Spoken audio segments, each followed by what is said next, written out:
Well, let's get out now to our next guest, David Costa, who is Dean at Robert Kennedy College and joins us now from Zurich. David, usually I cast you as the most optimistic man in the world, but this time you're talking about the recipe for recession in Europe, concerns about Spain and what the European authorities will have to do to pull us out of this mess. Why have you changed your tune?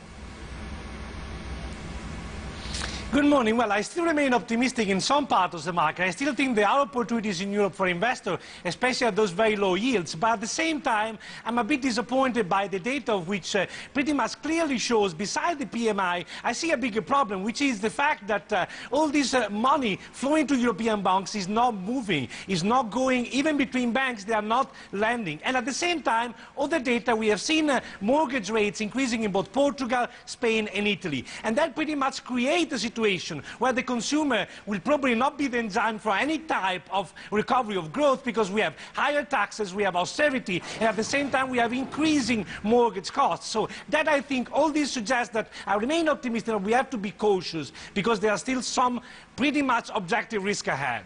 OK, so you are still optimistic then, but just cautious. OK, well, that's not quite so worrying, I guess. We have had comments from Mario Monti talking about Spain as well. We've seen yields ticking higher in that country. How much of a risk is contagion from Spain to the rest of the Eurozone, kicking off another round of this crisis?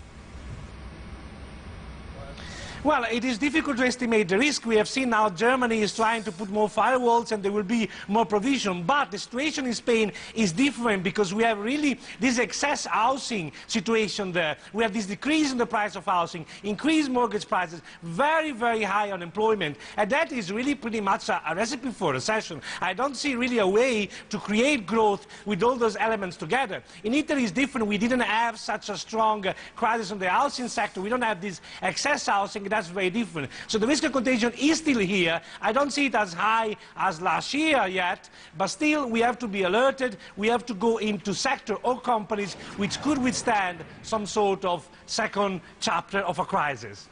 So, David, if we could be onto the next chapter of the European crisis, do you think that the situation is reasonably bad, that it actually might require further quantitative easing from the ECB? I think so. I think that interest rates will have to be cut further. There will be some more intervention, perhaps not immediately, perhaps not in the next months, but within the next year I will see the more intervention, more money printing to occur. For that reason, I think that as a sort of edging against this possibility, gold, the pullback on gold, could be an opportunity to diversify in the portfolio what has been a very good run on European equities. And another point I wanted to make is that I remain positive on European equities, because much of the indexes are composed by companies which have global presence and global initiative, but the negative side is more for small and mid-cap companies which have limited access to credits from banks throughout Europe. So if ultimately commodity is also a play in this, given that there could be more QE, but what about the fact that the Fed might not follow suit and the dollar could rally further?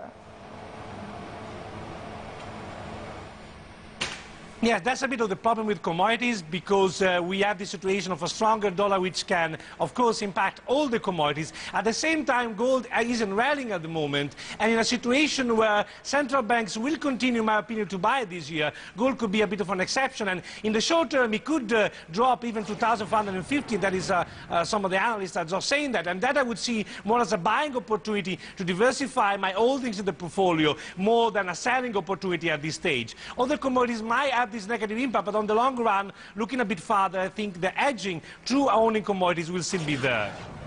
OK, David, thanks for coming along today, sharing your thoughts with us. David Costa from Robert Kennedy College.